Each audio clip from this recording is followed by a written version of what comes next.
A partir da Primeira Guerra Mundial, começaram a registrar-se casos de colapso psicológico entre soldados sem feridas visíveis, permaneciam imóveis, deixavam de falar, não reagiam. O termo shell shock foi adotado para descrever uma alteração funcional que não respondia a lesões físicas. A causa não estava no corpo, mas no combate. Durante a Segunda Guerra Mundial, o fenômeno se amplificou em todas as frentes. Foi classificado sob distintos nomes, se ocultou em diagnósticos ambíguos e se tratou como um problema disciplinário. Não existia um protocolo único. A evidência se dispersava em relatórios censurados, arquivos médicos incompletos e testemunhos que não foram registrados. Como se interpretaram esses sintomas durante a guerra? Que consequências tiveram uma vez finalizado o combate? E por que o trauma ficou excluído da memória oficial do conflito? Shell shock, o trauma que nasceu nas trincheiras. Nos primeiros meses da Primeira Guerra Mundial, os hospitais militares britânicos começaram a receber soldados sem feridas físicas aparentes, mas com sintomas severos que desconcertavam os médicos. Homens que tinham estado em perfeitas condições físicas chegavam com tremores incontroláveis, paralisias súbitas, perda da fala, cegueira transitória e comportamentos catatônicos. Não apresentavam fraturas, hemorragias nem danos neurológicos visíveis sob exame médico.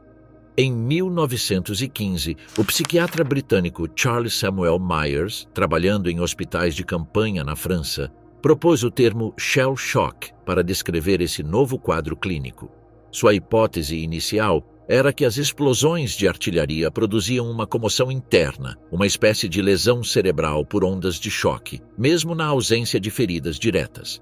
No entanto, logo se observou que muitos casos apareciam sem exposição direta a bombas ou impactos, o que levou a questionar a natureza puramente física do fenômeno. O termo se popularizou rapidamente na frente ocidental.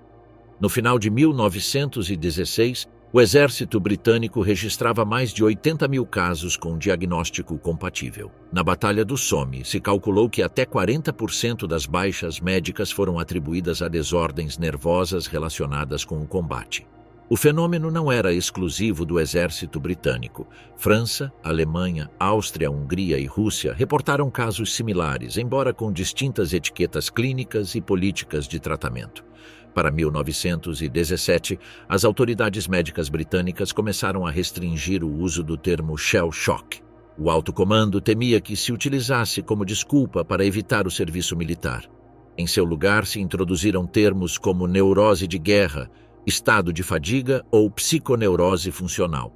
O problema não desapareceu, mas se tentou reconfigurar a linguagem e os protocolos para manter o controle disciplinário sobre as tropas.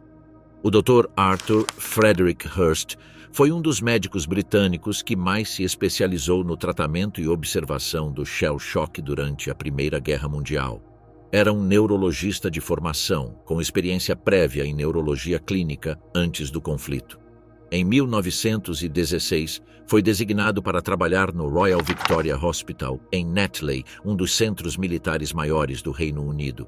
Hurst trabalhou primeiro em Netley e logo foi transferido a Seal Haney Hospital, em Devon, onde dirigiu uma unidade especializada em neurose de guerra. Ali, tratou centenas de soldados com sintomas de shell shock entre 1917 e 1918. Sua aproximação se baseou em uma combinação de observação neurológica, técnicas de reeducação motora e tratamentos psicofisiológicos que combinavam elementos da medicina física com intervenções psicológicas básicas. Uma de suas contribuições mais notáveis foi o uso de filmagens clínicas para documentar o antes e depois de seus tratamentos. Junto com o Comitê de Investigação Médica do governo britânico, produziu uma série de curtas-metragens documentais que mostravam soldados que chegavam ao hospital com graves transtornos motores, incapacidade de caminhar, tiques severos, posturas deformadas e que, após algumas sessões de tratamento, recobravam a mobilidade e o controle corporal.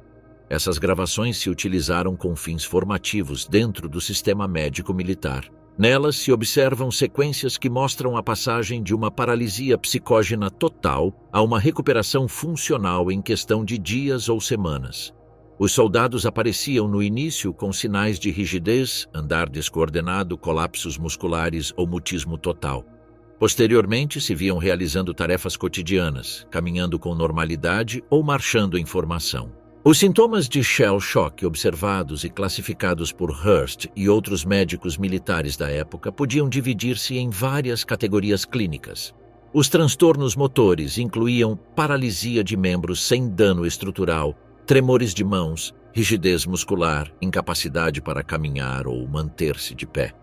Esses sintomas eram os mais evidentes e os mais registrados nas filmagens médicas.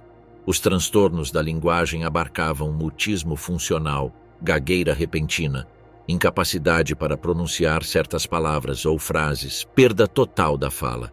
Em muitos casos, os soldados respondiam com sinais ou gestos, mas não emitiam sons audíveis. Os transtornos sensoriais incluíam perda da visão sem dano ocular, surdez funcional, perda do olfato ou do paladar, frequentemente acompanhados por hipersensibilidade a ruídos ou contato físico. As crises psicomotrizes se manifestavam como ataques de pânico, movimentos espasmódicos, quedas súbitas, rigidez catatônica. Essas crises podiam ser provocadas por estímulos menores, como uma ordem de marchar, o som de um trem ou uma luz intensa. Os sintomas psíquicos persistentes incluíam insônia crônica, pesadelos recorrentes, ansiedade constante, estados de vigilância permanente, despersonalização. Embora nem sempre visíveis, esses efeitos eram duradouros e afetavam a reintegração dos soldados após o tratamento. Arthur Hurst desenvolveu uma gama de métodos terapêuticos que combinavam elementos de neurologia, fisioterapia e psicoterapia básica. Em casos selecionados, utilizava técnicas de hipnose ligeira para desbloquear funções motoras ou da fala. Esta técnica se aplicava em sessões breves, sob condições clínicas controladas. Também empregava sugestão direta mediante instruções claras, firmes e diretas, às vezes com um tom autoritário, para induzir o paciente a mover um membro ou repetir uma palavra. A fisioterapia e reeducação muscular incluíam exercícios progressivos para recuperar a mobilidade. Estes abarcavam caminhadas assistidas, banhos quentes, massagens, alongamentos passivos e ativos. Os exercícios teatrais e ocupacionais integravam movimentos com contextos simulados, como marchar, escrever ou manipular ferramentas. Também se fomentavam atividades criativas que requeriam coordenação sensório-motora. Seelheim, diferentemente de outros hospitais militares, oferecia um ambiente de baixa pressão militar com um entorno sem hierarquias estritas, uniformes relaxados e menos disciplina. Hurst considerava que reduzir a pressão militar era a chave para o processo de recuperação. A efetividade dos tratamentos não se avaliava com padrões quantitativos rigorosos, mas os resultados filmados mostravam progressos visíveis em muitos casos. Os achados clínicos e procedimentos documentados por Arthur Hurst tiveram um impacto indireto na medicina militar britânica durante a Segunda Guerra Mundial. Embora o termo shell shock fosse descartado oficialmente na década de 1930, seus sintomas reapareceram sob outros nomes como battle fatigue, war neurosis ou combat stress reaction. Durante o conflito de 1939 a 1945, o método PIE foi adotado pelos aliados para o tratamento do trauma psicológico. Este enfoque, que consistia em tratar os soldados perto da frente o mais cedo possível, e com a expectativa de recuperação rápida, estava em linha com os princípios promovidos por Hurst em Seelheim, embora aplicado com maior sistematização militar. Vassili Grossman, o cronista que perdeu sua alma. Vassili Semyonovich Grossman, nascido em 1905 em Berdyshev, Ucrânia, foi originalmente um engenheiro químico que, no início dos anos 30, começou a publicar textos narrativos e relatos em revistas soviéticas.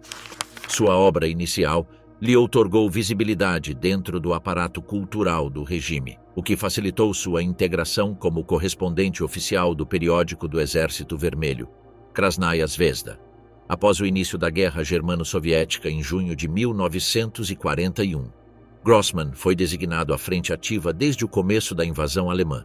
Diferentemente de outros jornalistas que escreviam desde a retaguarda ou desde Moscou, ele solicitou especificamente trabalhar em primeira linha de combate. Durante mais de 3 anos, foi testemunha direta do avanço soviético e de algumas das batalhas mais importantes da Frente Oriental. Sua acreditação oficial lhe permitia viajar com as tropas, entrevistar oficiais e soldados e enviar crônicas que passavam pela revisão do Comitê Editorial Militar. Durante a guerra, assinou centenas de artigos para Krasnaya Zvezda. Seu trabalho se caracterizou pela proximidade física com os combatentes, comia, dormia e se deslocava junto a eles em condições idênticas. Foi um dos poucos jornalistas soviéticos que cruzou o Volga com as primeiras ondas de tropas em Stalingrado e que logo acompanhou o Exército Vermelho em sua entrada final a Berlim. Seus vínculos com o Comitê Judeu Antifascista o puseram em contato direto com sobreviventes do Holocausto na Ucrânia e Polônia liberadas. A participação de Grossman em operações militares-chave ficou documentada em suas crônicas oficiais, diários pessoais e cadernos de apontamentos. Em Stalingrado, cobriu o cerco à cidade entre setembro de 1942 e fevereiro de 1943. Seus reportes descrevem as condições físicas da frente urbana: edifícios reduzidos a pó e escombros, temperaturas extremas abaixo de zero, cadáveres congelados mantidos em posição de combate, trincheiras improvisadas sob ruínas de concreto. Em 1944, foi um dos primeiros correspondentes a entrar nos campos de concentração de Majdanek e Treblinka após a retirada alemã. Diferentemente de outros jornalistas, Grossman não só escreveu o que observou, mas também recopilou dados técnicos precisos, dimensões exatas do campo, número de barracões, quantidade de restos humanos achados, localização de valas comuns, inscrições em paredes e superfícies. Em seu ensaio O Inferno de Treblinka, publicado no final de 1944, incluiu estimativas detalhadas do número de vítimas e uma reconstrução do processo de extermínio baseado em testemunhos presenciais dos poucos sobreviventes disponíveis. Durante a Batalha de Berlim, em abril e maio de 1945, Grossman acompanhou o 8º Exército da Guarda. Esteve presente na entrada pelo setor leste da cidade, documentando combates calejeiros, civis presos entre ruínas e as condições finais da capital alemã. Suas crônicas de Berlim contêm descrições visuais precisas: homens e mulheres cobertos de cinza, edifícios colapsados com fachadas pendentes, colunas de fumaça negra e tanques soviéticos cruzando entre montões de escombros. Grossman combinava observação direta com documentação escrita imediata. Em seus cadernos pessoais, que complementavam seus artigos enviados ao periódico, anotava detalhes técnicos e descrições precisas, sem elaboração literária. Em Stalingrado, escreveu sobre a mistura de neve, sangue coagulado e cinzas no chão das ruas. Descrevia como os soldados aqueciam as mãos sobre bidões metálicos ardendo colocados entre os cadáveres de companheiros caídos. Registrou, sem adjetivos descritivos, a prática de usar corpos congelados como parapeitos improvisados durante os tiroteios. Em Treblinka, anotou a disposição exata das câmaras de gás, a localização precisa dos crematórios ao ar livre e o volume aproximado de restos ósseos visíveis entre os escombros do campo. Documentou a espessura dos muros de tijolo, as marcas no chão das fileiras humanas e o fedor persistente dos poços abertos que permanecia no ar. Em lugar de metáforas ou comparações, seu caderno indicava cifras, distâncias medidas e observações sensoriais diretas. Em Berlim, escreveu sobre os edifícios com fachadas completamente colapsadas, escadas de mármore que levavam a porões vazios e civis alemães desorientados caminhando entre nuvens de fumaça. Uma mulher empurrava um carrinho sem rodas sobre os escombros, um ancião dormia sentado sobre tijolos quebrados.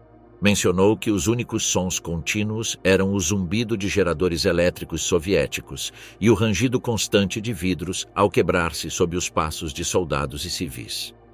A evolução dos textos de Grossman durante a guerra é perceptível em vários aspectos objetivos de seu estilo e conteúdo. Em 1942, seus artigos para Krasnaya Zvezda mantinham um formato convencional de jornalismo militar, parágrafos breves, frases diretas, estrutura informativa clássica.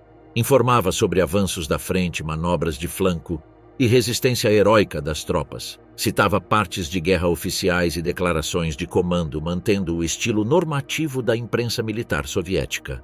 À medida que avançava a guerra, sua redação foi se tornando mais extensa, mais densa, com frases subordinadas e descrições mais prolongadas e detalhadas. Em 1943, suas crônicas desde Stalingrado começaram a incluir detalhes mais gráficos. Rostos congelados em expressão de medo, sangue coagulado sobre uniformes rasgados e armas abandonadas junto a restos humanos em posições de combate.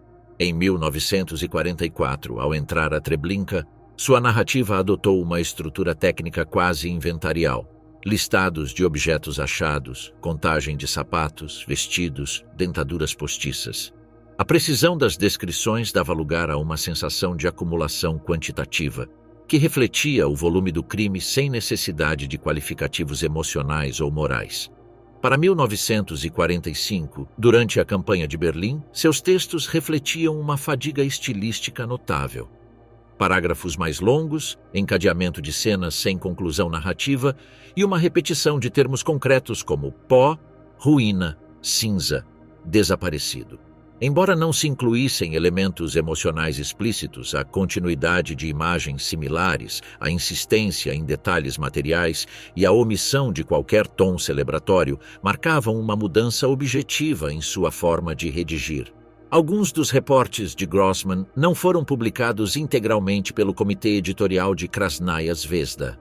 As razões documentadas foram sua tendência a centralizar-se em pessoas individuais, civis e vítimas, em lugar de limitar-se estritamente a fatos militares e logros do Exército Vermelho. Em certos informes sobre Ucrânia ocupada, sua insistência em destacar o extermínio sistemático de judeus como grupo étnico específico não foi aceita pelo aparato editorial do Exército Vermelho.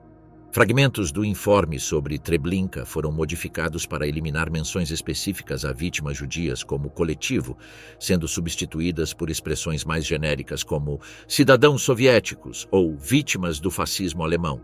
Em suas crônicas de Berlim, se suprimiram passagens onde descrevia o estado de crianças alemãs sem lar, anciãos desnutridos e mulheres que mendigavam comida entre soldados soviéticos nas ruas destruídas. Um capítulo completo de sua cobertura em Stalingrado foi rejeitado por mostrar soldados soviéticos esgotados, desorientados ou traumatizados pelo combate prolongado.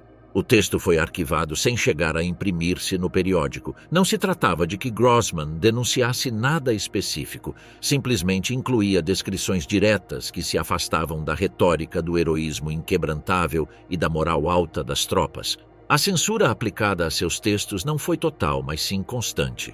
Se aplicava em sessões-chave, eliminando emoção individual, minimizando descrições de sofrimento pessoal, suprimindo observações que não se alinhassem com o discurso oficial de vitória inevitável e sacrifício coletivo heróico. Os arquivos de sua correspondência privada e notas pessoais demonstram que muitos desses cortes editoriais se fizeram sem consulta prévia com o autor. Audie Murphy, a lenda com insônia crônica. Audie Leon Murphy nasceu em 20 de junho de 1925 em Kingston, Texas. Órfão de pai aos 15 anos e com sua mãe falecida pouco depois, abandonou a escola no 5º ano para manter seus irmãos menores. Em junho de 1942, com apenas 17 anos e após falsificar sua idade com a ajuda de sua irmã, foi admitido no Exército dos Estados Unidos depois de ter sido rejeitado pela Marinha e o Corpo de Fuzileiros Navais por baixo peso. Em pouco tempo, foi designado à 3ª Divisão de Infantaria, onde recebeu instrução militar básica e avançada. Murphy combateu pela primeira vez na campanha da Sicília, após o desembarque aliado de julho de 1943. Participou em operações de assalto em zonas montanhosas e resistência urbana contra forças alemãs e italianas. Em janeiro de 1944, foi destacado na cabeça de praia de Anzio, onde permaneceu semanas sob constante ataque de artilharia inimiga, segundo indicam os relatórios oficiais do Exército.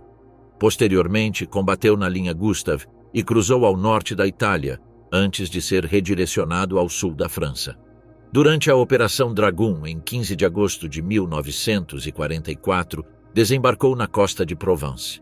Liderou uma patrulha contra um ninho de metralhadoras alemãs em Ramatuelle, onde foi ferido na perna. Essa ação lhe valeu a Estrela de Prata. Os informes oficiais descrevem uma manobra de flanco executada sob fogo direto, na qual eliminou 6 soldados inimigos e capturou 11 prisioneiros. Em janeiro de 1945, em Holtzwihr, na região de Colmar, Murphy protagonizou a ação que seria decisiva para sua lenda militar.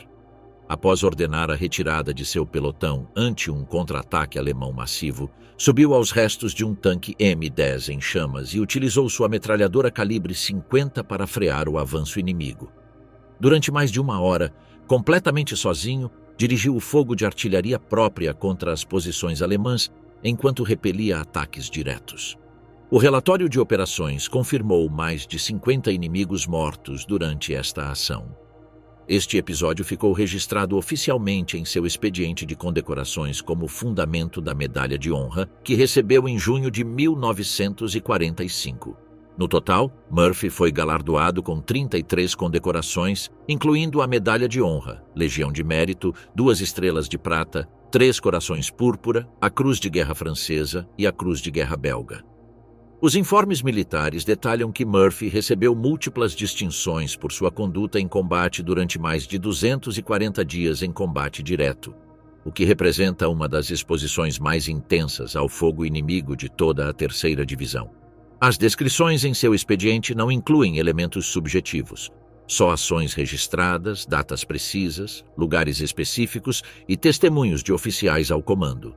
A partir de 1947, em declarações a meios como The Dallas Morning News, Life Magazine e entrevistas radiofônicas, Audie Murphy descreveu sintomas físicos e mentais que persistiam desde seu retorno da frente europeia. Afirmou que sofria insônia contínua, incapacidade para permanecer dormido mais de 2 ou 3 horas consecutivas e pesadelos recorrentes que o levavam a despertar bruscamente em estado de alerta. Em pelo menos 3 entrevistas documentadas entre 1952 e 1961, relatou que dormia armado, com uma pistola sob o travesseiro.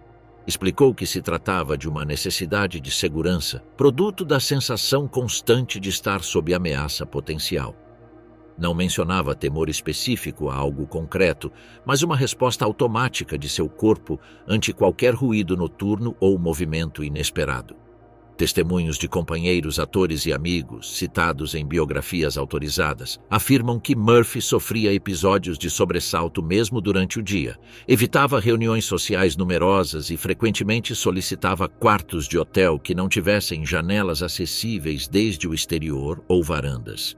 Em uma entrevista de 1955, declarou publicamente que não tinha medo do que tinha vivido na guerra, mas sim tinha medo do que a guerra tinha deixado nele. Em 1947, o Departamento de Assuntos de Veteranos emitiu um informe médico sobre Murphy, no qual se documentava um quadro de ansiedade severa, pesadelos repetitivos, irritabilidade e reações de sobressalto não controladas. Embora o conceito de estresse pós-traumático não existisse formalmente na classificação médica, o diagnóstico coincidia com os critérios que posteriormente se estabeleceriam para o PTSD. O informe também menciona que Murphy tinha sido receitado com pílulas para dormir e tranquilizantes ligeiros, mas que mostrava dependência e efeitos secundários como visão borrada, o que o levou a deixá-los progressivamente. Em uma comparecência ante o Comitê de Veteranos do Congresso em 1958, se apresentou como um caso exemplar de veterano com trauma persistente. O informe da sessão registra sua declaração de que havia dias em que despertava antes do amanhecer. Não porque tivesse algo específico que fazer, mas porque seu corpo estava treinado para sobreviver ao bombardeio. Murphy recebeu uma qualificação de 60% de incapacidade permanente do Departamento de Assuntos de Veteranos, uma das mais altas para um veterano sem amputações nem feridas neurológicas visíveis. Esta qualificação se baseava exclusivamente em sintomas psicológicos e seu impacto na vida diária. Em 1955, Audie Murphy protagonizou o filme To Hell and Back, baseado em sua autobiografia homônima, publicada em 1949. Nesta produção da Universal Studios, interpretou seu próprio papel, recriando cenas de combate, emboscadas e feridas recebidas durante a guerra. Embora o roteiro suavizasse certas cenas para adequar-se a padrões do cinema comercial da época, Murphy insistiu em manter alguns momentos de tensão emocional que reproduziam suas lembranças reais do combate. Diferentemente de outros atores interpretando papéis militares, sua participação não foi desde a ficção, era um reencontro físico com os cenários de sua experiência traumática. Técnicos da filmagem mencionaram que, em várias cenas, sua reação a ruídos de disparos simulados foi genuína e não atuada, e pediu repetições para manter o controle emocional durante a filmagem. Em entrevistas sobre o filme, afirmou que fazê-lo lhe tinha servido como forma de tirar de seu sistema algumas imagens que o perseguiam. Embora não usasse o termo terapia, deixou claro que reviver sua história diante de câmeras tinha um propósito pessoal mais além do entretenimento comercial. Ao longo de sua carreira cinematográfica, Murphy protagonizou mais de 40 filmes, a maioria do gênero western ou militar. Neles, costumava interpretar personagens taciturnos, reservados, com um passado violento ou experiência de guerra. Estes filmes foram um meio consistente para manter ativo o relato de sua experiência e visibilizar a figura do veterano afetado psicologicamente em uma época onde o trauma de guerra não se reconhecia como patologia estrutural. Guy Sager, Juventude Quebrada entre Trincheiras. Guy Sager, pseudônimo de Guy Mominou, nasceu em 13 de janeiro de 1927 em Paris, de mãe alemã e pai francês. Em 1942, com apenas 15 anos, foi recrutado pelo Reichsarbeitsdienst, corpo de trabalho obrigatório para jovens em territórios ocupados pela Alemanha. Sua nacionalidade ambígua e sua residência na Alsácia o converteram em candidato para o serviço militar alemão. Mais tarde, se ofereceu voluntário para integrar-se à divisão Panzergrenadier Grossdeutschland, uma unidade de elite destacada na Frente Oriental. Em O Soldado Esquecido, Sager relata que se uniu inicialmente como assistente de transporte e logo passou ao combate direto. Participou em combates na Ucrânia, Bielorrússia, Polônia e Prússia Oriental entre 1943 e 1945. Em particular, sua unidade operou nos arredores de Kharkov, Kursk, o Dnieper e as florestas da Prússia Oriental em plena retirada alemã para o oeste.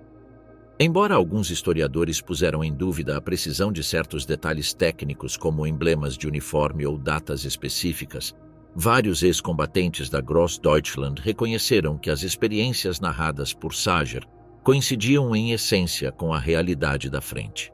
Seu testemunho não busca reconstruir a estratégia militar do conflito, mas descrever o impacto emocional de uma guerra de desgaste na qual cada jornada significava uma luta entre o gelo, a fome e a morte. Em sua obra, Sager não oferece uma crônica tradicional de batalhas ou uma epopeia patriótica. Sua narração se centra na vivência do corpo e da mente expostos ao extremo, sem épica nem propósito ideológico. Desde as primeiras páginas, descreve a transformação de sua juventude em uma rotina de esgotamento onde comiam pouco, dormiam mal e nunca sabiam se o dia seguinte chegaria. As condições climáticas são um dos eixos narrativos centrais do livro. As tropas de Sager passavam semanas inteiras nas florestas cobertas de neve, sem roupa adequada nem abrigo térmico suficiente. Descreve como as botas se congelavam até voltar-se rígidas, os dedos dos pés deixavam de responder, e os soldados cavavam trincheiras no solo gelado, enquanto as bombas de artilharia caíam sobre suas cabeças. Cada jornada era uma oscilação entre o combate ativo e o entorpecimento por frio, sem transição. A fome era outro inimigo constante. As rações consistiam em pão negro endurecido, algo de carne enlatada quando havia sorte, e líquido quente sem valor nutritivo real. Em ocasiões, comiam neve ou raízes de árvores. Durante os momentos de retirada acelerada, os suprimentos desapareciam por completo. Alguns companheiros morriam não por balas ou explosões, mas por desnutrição, congelamento ou febre sem tratamento médico.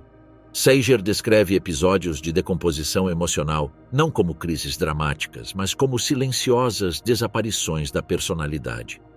Um de seus camaradas, a quem chama House, morre em seus braços durante um bombardeio. Ele não chora nem reage emotivamente. House estava morto. Ele seguia vivo, tinham que mover-se. As baixas já não provocavam luto ou cerimônia, só aumentavam a carga prática, pois havia menos homens para escavar trincheiras, transportar munição ou levantar os feridos. Durante um episódio nas florestas da Prússia Oriental, sua unidade fica isolada durante dias sem contato com o comando. Sem ordens diretas, sem contato por rádio, simplesmente esperam sob a neve acumulada. Comem casca de árvore fervida. Um de seus companheiros começa a rir sozinho, sem motivo aparente. Outro canta um vilancico alemão entre dentes durante toda uma noite. Sager observa tudo isto com a frialdade de uma testemunha despojada de empatia.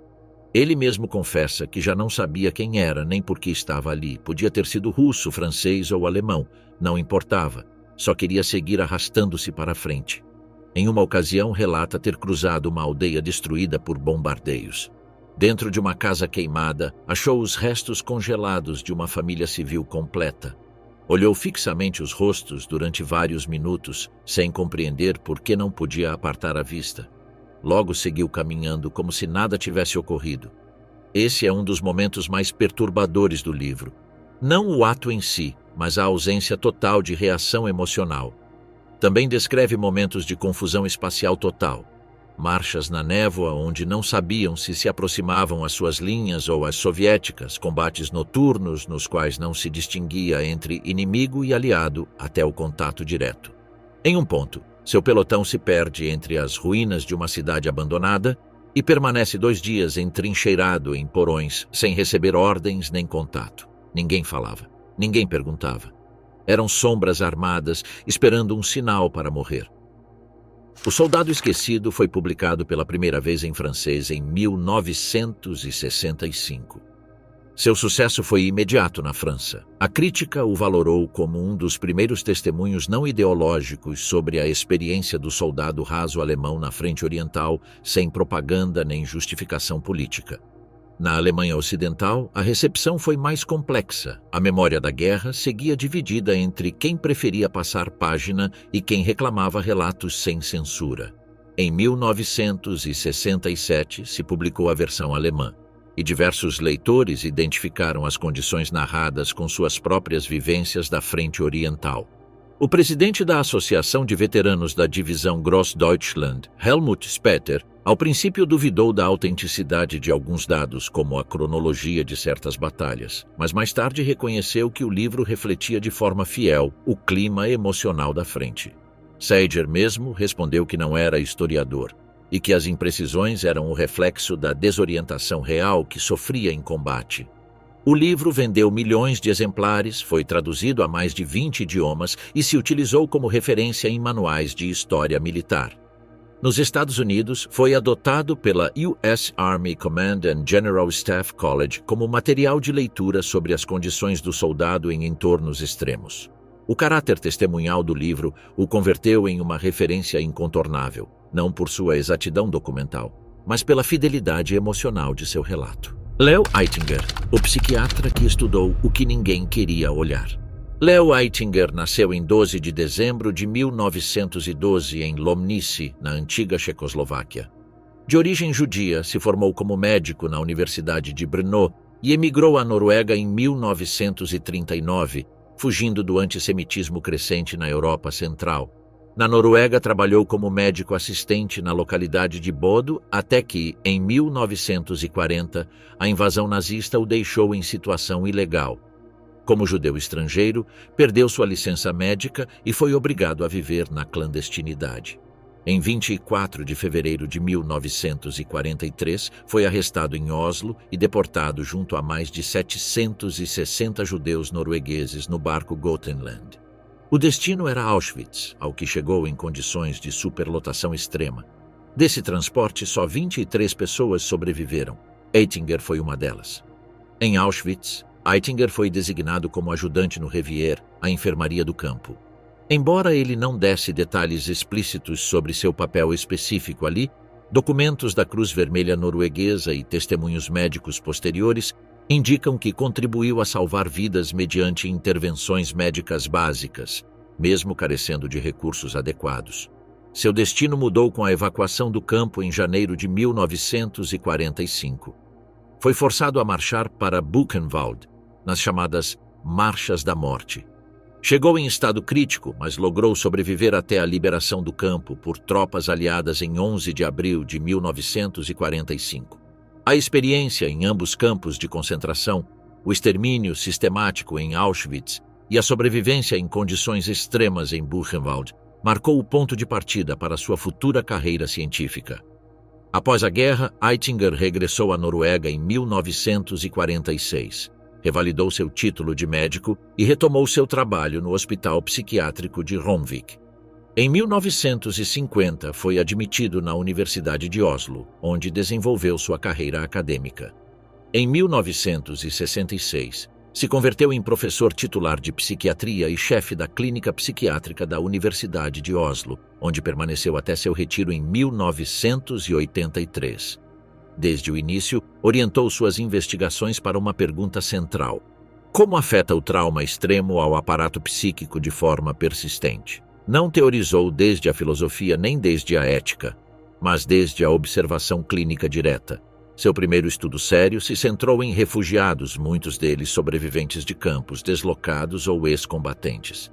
Foi pioneiro em vincular transtornos mentais severos não com predisposição genética, mas com exposições prolongadas a eventos de violência massiva. Na Noruega, enfrentou resistências iniciais. A psiquiatria ainda via o trauma como um episódio temporal, não como uma causa estrutural de enfermidade mental duradoura. Aitinger foi dos primeiros em provar o contrário mediante observação empírica e registros longitudinais de pacientes ao longo de décadas. Em 1964, publicou o informe Concentration Camp Survivors in Norway and Israel, comparando clinicamente dois grupos de sobreviventes de campos de concentração. O estudo abarcou 171 pacientes, 102 noruegueses e 69 israelenses. Sua metodologia foi estritamente médica. Entrevistas estruturadas, testes psicométricos, seguimento no tempo de sintomas específicos. Os resultados mostraram que, mesmo 15 a 20 anos depois da liberação, 40% dos pacientes sofriam ansiedade crônica, insônia persistente, ataques de pânico e transtornos somáticos sem causa orgânica identificável. Além disso, se registraram taxas elevadas de depressão reativa e pensamentos suicidas recorrentes. Aitinger observou que os sintomas não dependiam de antecedentes psiquiátricos prévios nem da classe social. Estavam diretamente relacionados com a intensidade da experiência vivida nos campos. Seu estudo foi um dos primeiros em contradizer a visão predominante de que os traumas psicológicos eram psicogênicos, ou seja, nascidos exclusivamente da mente. O que mostrou foi que existia uma reação estrutural pós-traumática específica, com padrões comuns entre sujeitos de diferentes nacionalidades, idades e culturas. Em 1973, publicou outro estudo fundamental, Mortalidade e Morbidade após estresse excessivo, que demonstrou como os sobreviventes do Holocausto não só sofriam mais transtornos mentais, mas também enfermidades cardiovasculares, gastrointestinais e neurológicas em proporção significativamente maior que a população geral. A partir desta base empírica, propôs um marco clínico para categorizar estes pacientes como vítimas de um tipo especial de afecção traumática. Leo Aitinger identificou uma constelação de sintomas persistentes que afetavam os sobreviventes de campos de concentração. Os mais recorrentes foram classificados em categorias específicas.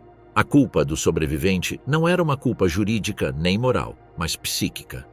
Muitos pacientes se perguntavam por que tinham sobrevivido enquanto familiares, amigos ou desconhecidos não o conseguiram. Esta culpa derivava em autodesvalorização, evitação de relações humanas, retraimento social e, em alguns casos, transtornos obsessivos. A ansiedade crônica persistia mesmo em condições de segurança total. Os pacientes mantinham um estado constante de alerta. Aitinger o descrevia como hipervigilância permanente. Tensão muscular, dificuldades respiratórias, sobressaltos noturnos, insônia profunda que resistia a tratamento farmacológico. A despersonalização era outro sintoma recorrente. Muitos sobreviventes reportavam não reconhecer-se a si mesmos. Se sentiam alheios a seu próprio corpo ou como se suas emoções tivessem desaparecido completamente. Era comum a incapacidade de sentir alegria, desejo ou afeto. Alguns o descreviam como ter ficado congelado emocionalmente, incapazes de conectar com sensações positivas. Eitinger introduziu o conceito de trauma tardio, manifestações clínicas que apareciam décadas depois, desencadeadas por fatores mínimos como um cheiro, uma notícia, uma enfermidade menor. Em vários casos, os pacientes negavam ter sido afetados por sua experiência nos campos, até que colapsavam emocionalmente anos depois sem causa aparente. Todos esses sintomas foram registrados com precisão clínica, excluindo interpretações metafóricas ou filosóficas. Os dados provinham de entrevistas clínicas estruturadas, análises neurológicas, estudos bioquímicos e escalas de medição psiquiátrica padronizadas. A importância de Leo Eitinger radica em que transladou o sofrimento extremo a um marco médico clinicamente verificável. Seu trabalho antecede a definição moderna do transtorno por estresse pós-traumático, introduzido oficialmente no DSM-3 em 1980. Embora não participasse diretamente na redação do DSM, vários de seus artigos foram citados por psiquiatras estadunidenses que impulsionaram esta categoria diagnóstica após o regresso massivo de veteranos do Vietnã. A influência de Eitinger foi chave para incluir variáveis como trauma diferido, despersonalização e culpa do sobrevivente nas escalas de diagnóstico. Em paralelo, colaborou com instituições israelenses na sistematização de arquivos clínicos de sobreviventes do Holocausto. Foi consultor da Organização Mundial da Saúde, que em 1992 incluiu no ICD-10 a categoria Enduring Personality Change After Catastrophic Experience, baseada diretamente em seus critérios diagnósticos. Eitinger não se limitou ao caso dos campos nazistas. Também estudou prisioneiros políticos do Gulag soviético, refugiados vietnamitas e vítimas de repressão militar na América Latina. Sua visão foi sempre técnica, médica, baseada em sintomas comparáveis e em trajetórias de deterioração emocional documentáveis. Seu trabalho teve, além disso, uma dimensão prática. Contribuiu à criação de sistemas de pensão e apoio psicológico para vítimas de campos na Noruega e propôs modelos de compensação para casos de trauma clinicamente comprovado. Victor Gregg, o prisioneiro que sobreviveu ao inferno. Victor James Gregg nasceu em 15 de outubro de 1919 em Londres. Se alistou aos 18 anos no Rifle Brigade do Exército Britânico. Combateu em diversos frontes: Índia, Palestina, Tobruk e, mais tarde, na operação mais ambiciosa do Alto Comando Aliado, Market Garden, em setembro de 1944. Gregg foi lançado de paraquedas sobre Arnhem como parte do 10º Batalhão do Parachute Regiment, com o objetivo de tomar e assegurar pontes estratégicas nos Países Baixos. Sua unidade foi destacada nas aforas da cidade, onde logo se enfrentaram a uma resistência muito mais dura do esperado pela inteligência militar. Durante 9 dias, os paraquedistas britânicos resistiram a ataques constantes de divisões blindadas alemãs que não se esperava encontrar na zona. Gregg descreve esses combates como um massacre organizado onde muitos soldados foram abatidos em ruas estreitas, jardins residenciais e porões urbanos.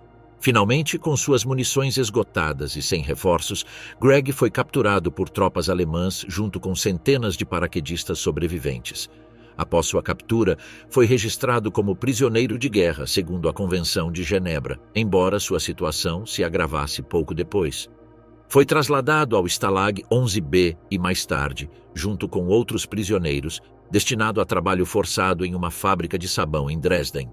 Ali, Gregg participou em uma sabotagem que terminou em incêndio das instalações, o que levou à sua condenação à morte por parte das autoridades nazistas.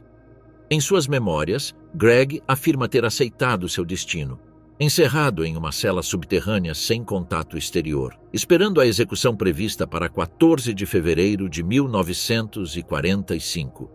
Não lhe importava morrer, já não restava nada dentro dele, só cinzas.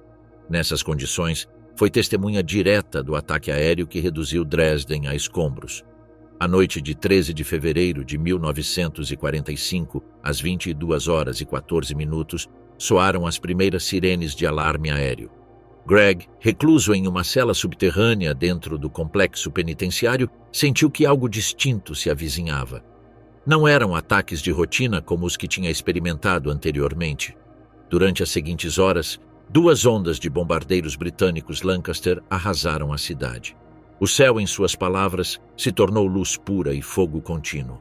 Desde sua cela, Greg escutava explosões surdas e longínquas que logo se tornaram ensurdecedoras. Sentiu o ar desaparecer de seus pulmões. A pressão atmosférica o lançou contra o chão de pedra. As portas metálicas rangiram, os muros de tijolo vibravam como se fossem de papel.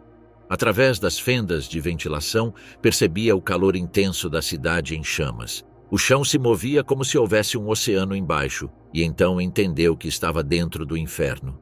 Seu testemunho se centra em experiências sensoriais precisas. O som que parecia arrastar a alma fora do corpo, o ar que cheirava a ferro derretido e carne queimada, o rangido constante da pedra e o concreto colapsando. Não viu a cidade desde cima, mas sentiu seu desaparecimento através do som e o tremor da terra. Quando saiu de sua cela no dia seguinte, a prisão estava parcialmente derruída. O que encontrou foi uma cidade reduzida a brasas ardentes. Os tetos de edifícios adjacentes seguiam ardendo, e os corpos, alinhados ou desmembrados, estavam dispersos entre os escombros de casas, escolas e hospitais. Greg não tentou interpretar o que viu, simplesmente o registrou como uma sequência de fatos físicos, densos, quase imóveis em seu horror. Durante os anos seguintes, a sua liberação em 1945, Victor Gregg levou uma vida aparentemente funcional. Trabalhou como comerciante, transportista e mecânico. Se casou e teve filhos. Mas seu relato posterior revela que nunca recuperou o sono normal. Dormia com uma pistola sob o travesseiro e, se alguém tocava a porta durante a noite, sentia que o teto lhe caía em cima. A partir da década de 1980, Greg começou a apresentar episódios de dissociação, insônia persistente e crises de ansiedade severas. Foi diagnosticado com sintomas compatíveis com transtorno de estresse pós-traumático, embora ele rejeitasse definir-se clinicamente ou aceitar tratamento farmacológico. Em entrevistas posteriores, relatou episódios de isolamento voluntário, rejeição ao contato social prolongado e uma necessidade compulsiva de manter portas fechadas com chave. Durante décadas, evitou narrar suas lembranças de Arnhem e Dresden. Só após a morte de sua esposa se animou a falar publicamente sobre sua experiência. A partir de 2010, Victor Gregg participou ativamente em palestras públicas, entrevistas televisivas e publicações. Sua colaboração mais destacada foi o livro Rifleman: A Frontline Life, 2011, escrito junto a Rick Stroud. Ali reconstruiu sua vida sem adornos retóricos, em uma linguagem direta, onde os fatos têm prioridade sobre qualquer análise posterior ou interpretação política. Entre 2012 e 2018, ofereceu entrevistas à BBC, ITV e documentários independentes. Neles, Greg insistiu em que sua intenção não era analisar a guerra, mas testemunhar o que viveu desde seu lugar exato: o chão, a cela, a fumaça.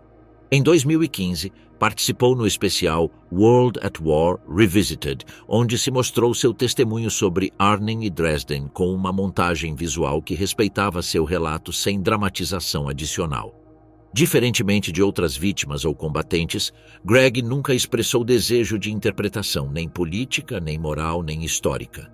Não era filósofo, só estava ali, sobreviveu, mas nada mais. Morreu em 12 de outubro de 2021. Poucos dias antes de completar 102 anos.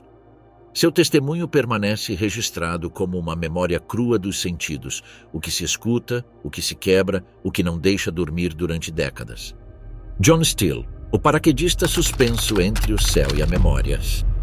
A madrugada de 6 de junho de 1944 marcou o início da operação militar mais ambiciosa do século.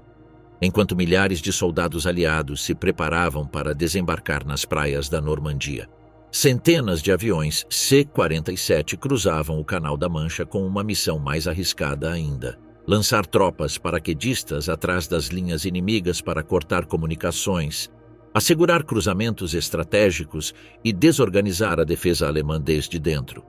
Uma dessas zonas era o pequeno povoado de Sainte-Mère-Église, onde tudo saiu distinto ao planejado.